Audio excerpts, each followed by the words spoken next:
ብዙ የሚቆጡ ሰዎች በጣም ዕቃ የሚሰብሩ ሰዎች ውስጥ ፍርሃት አለ። አትክልት ያልተተከለበት ጓሮ አልተከሉብኝም ብሎ አኩርፎ ዝም አይልም፣ አረም ያበቅላል። በጎ ሐሳብ አይምሯችንን መሙላት ያለብን አረም ሐሳቦች እንዳይበቅሉበት ነው።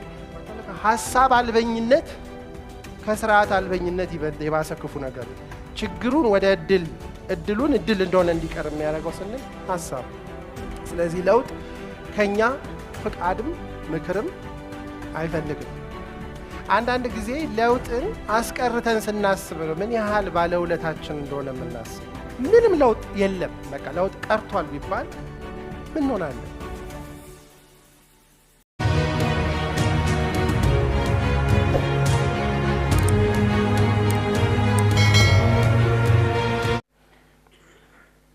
እና አንድ ባል ነበር ይባላል፣ በጣም ትጉ ባል። ግን ቤት በምትለው ሚስቱ በጣም ይቀናል አልፎ አልፎ። እሱ እየሰራ እየለፋ እሷ ቤት ቁጭ ብላ ልጆቹን ትምህርት ቤት ከላከች በኋላ ሲደርስ በቃ እኔ ለፍቼ እያለ ሁሌ ይሄ ምሬት ብሶበት አንድ ቀን ጸሎት አደረሰ ወደ እግዚአብሔር። እኔ መሮኛል፣ ከፈለክ ጾታችንን ለዋወጥልንና ትየው እኔ የማልፍበትን ነገር ብሎ ጸሎት አድርሶ ወደ መኝታ ሄደ። ሌሊት እንቅልፍ እንደያዛቸው ሁለቱም እግዚአብሔር መጣና ጾታቸውን ለዋወጠው። ከዛ እሱ ምን ያህል ደስ እንዳለው መቼም መገመት ትችላላችሁ። በዚህ መሃል ከፍተኛ የፍቅር ምሽት ሆኖ እሷም ለካ አልከፋትም ነገሩ። በኋላ ጠዋት ተነስታ ኮቷን ሱዳ አርጋ በል ወደ ስራ መሄዴ ነው በይ ማለት ነው ተብሎ ልጆቹን ቁርሱን በልቶ አዲሱ ባል ከዛ ልክ እንደ ልጆቹ መንጫጫት ጀመሩ። እቃው አልታጠበም፣ ስልክ ተደወለ ከሆነ ቦታ።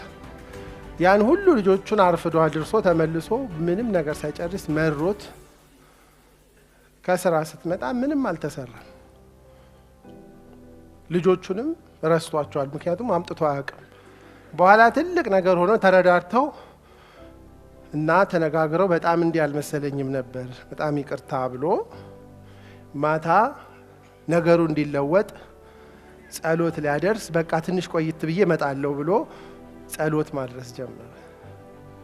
ጸሎትህን እመልስልሃለሁ፣ ማታ ግን ያደረጋችሁት ነገር እርግዝና ስለፈጠረ ስለዚህ ለውጥ እንደምናስበው እንደምንመኘው አይደለም፣ ደግሞ እንደምናስበው እንደምንመኘውም ነው። ሁሉንም ነገር እኛ መለወጥ ቢኖርብን ምን ይውጠን ነበር? የምታነጉትም የምታመሹትም ሁሉንም ነገር መለወጥ የእናንተ ድርሻ ቢሆን፣ ለውጥ ያለ እናንተ ራሱን ማስተዳደር ባይችል ምን ይውጠን? ክብሪት እንጨቱም እሳት አይደለም፣ ሳጥኑም እሳት አይደለም። ግን እንጨቱና ሳጥኑ የት ጋር መነካካትና እንዴት መነካካት እንዳለባቸው ስናቅ እንጨትም ያልሆነ ሳጥንም ያልሆነ ምን ይፈጠራል? እሳት። እሳት ደግሞ እሳት ነው። ለውጥ እሳት ነው። መጀመሪያ ደረጃ እኔ መናገር የምፈልገው ምንድን ነው? ምንም ለውጥ የለም በቃ ለውጥ ቀርቷል ቢባል ምን እንሆናለን?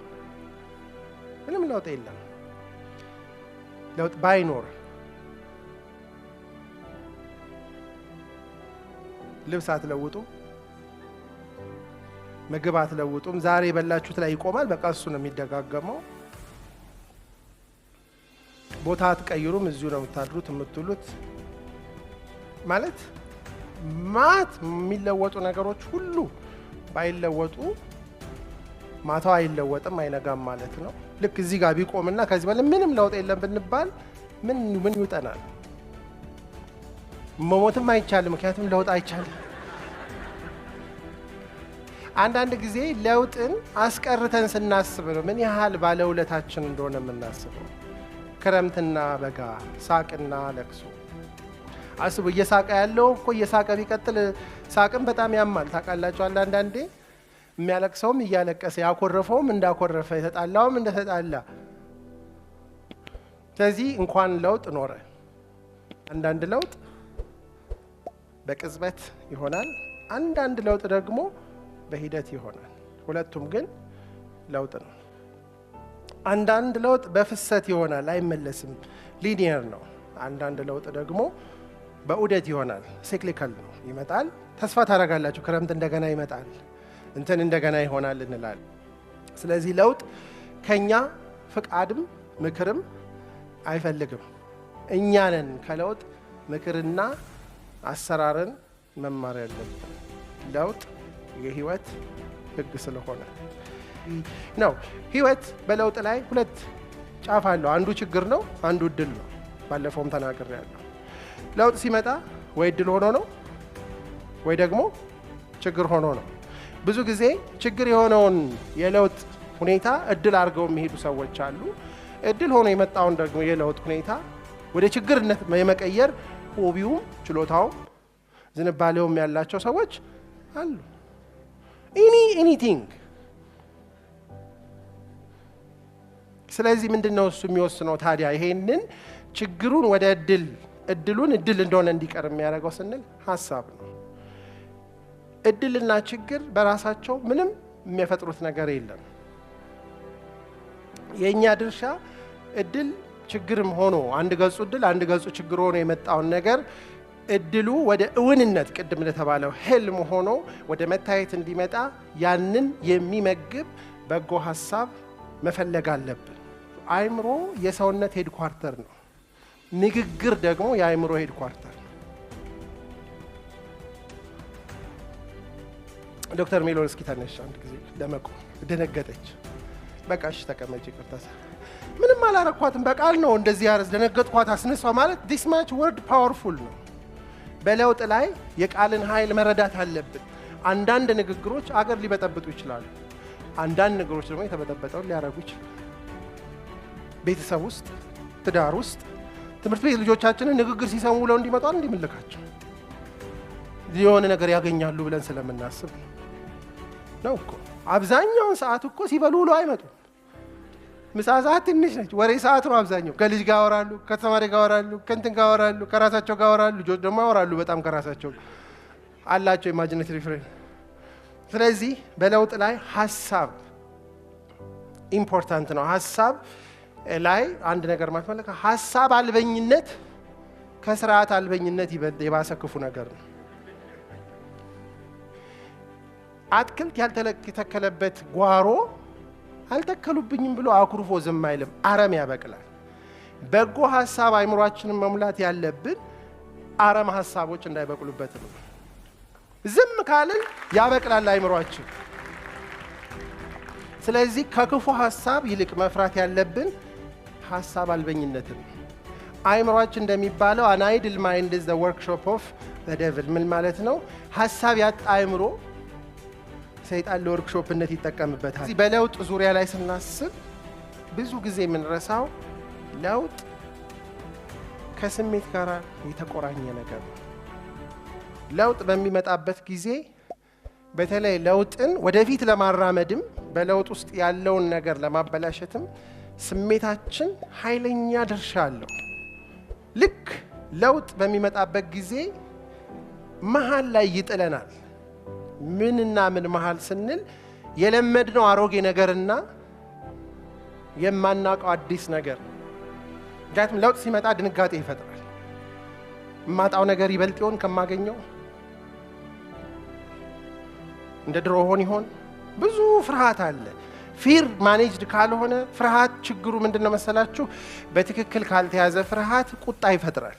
ብዙ የሚቆጡ ሰዎች፣ በጣም ዕቃ የሚሰብሩ ሰዎች ውስጥ ፍርሃት አለ። አሞኬ ዩሮኬ ስትሏቸው ዊሮኬ ይገባል። ፍርሃት አለ፣ ቁጣ አለ፣ ድንጋጤ አለ፣ እርግጠኛ ለመሆን አለ። መጨረሻ ላይ በዛ መሃል ብዙ ነገር ሉዝ ስለምናደርግ ለውጡ ያልጋበዘውን ለውጡ ፕሪስክራይብ ያላረገውን ብዙ ነገር ስለምናጣ እኛም ሰዎችን እንዲያጡ ስለምናደርግ በዛ መሃል የሚፈጠረው ግርግር ምን ያመጣል? ጸጸት ያመጣል። እንዲህ ማድረግ አልነበረብኝም። ብዙ ሰው ከለውጥ ጋር ጸጸት ውስጥ ይገባል። ማለት ስሜታችን የሐሳባችን ባሪያ ነው፣ እኛ ደግሞ የስሜታችን ባሪያ ነን። ያ ማሸነፍ ያለብን የት ያለው ሁኔታ ነው? ፍርሃት የት ነው የሚኖረው? ውስጥ። ቁጣ የት ነው ያለው? ውስጥ። ደስታ የት ነው ያለው? ውስጥ። ስለዚህ የውስጥ ሁኔታ የሚባልም አለ። በውስጥ ሁኔታ የውጭ ሁኔታ ያሸንፍ። አንዳንድ ጊዜ ግን ቀላል አይደለም። የውስጥና የውጭ ሁኔታ መሸናነፍ ያቀታቸዋል። ያን ጊዜ ጠብ ይፈጠራል። ስለዚህ ምንድነው እሱ ጠቡን የሚያበርደው ካላችሁኝ የውስጡ ሁኔታ እንዲያሸንፍ ለውስጡ ሁኔታ የሚረዱ ሐሳቦችን ከሰዎች ጋር መሆንን ሪያሊቲ መፈተሽን ስንጨምርበት የውጭ ሁኔታውን ባንለውጠው እንኳን የምንቀበልበት አቅም እናዳብራለን። ሁኔታን ማሸነፍ ማለት ሁኔታን መለወጥ አይደለም፣ ሁኔታን መቀበልም ሊሆን ይችላል። ስለዚህ ይሄ ኢምፖርታንት ነው። ስለዚህ ራስን ማሸነፍ ሁኔታን የማሸነፍ ቁልፍ ነው። ሰው በራሱ ውስጥ ከተሸነፈ በኋላ ደጅ የሚያሸንፍበት ምንም ሚንስ የለውም። እንዳሸናፊ ግን አክት ሊያደርግ ይችላል፣ ዘራፍ ሊል ይችላል። ሰው በምንም ሁኔታ ከሰበብ መውጣት አለበት። ሪዘልትና ኤክስኪውዝ አብሮ አይሄዱም። አሁን ሰው ልክ ራሱን ያሸነፈ ሰው የምታውቁት በፍጹም ሰበብ አይሰጥም፣ ስለሌለው አይደለም። ሰበብ ውጤት ስለማይሆን። ስለዚህ በለውጥ ላይ የመጀመሪያው ነገር ራስን ለማሸነፍ ሰበብ ማለት ኤክስተርናላይዜሽን ነው። ሰበብ ሁሉ ጊዜ ውስጤን ዲላ ለማድረግ ውጪ ላይ የማስቀምጠው ዕዳ ነው።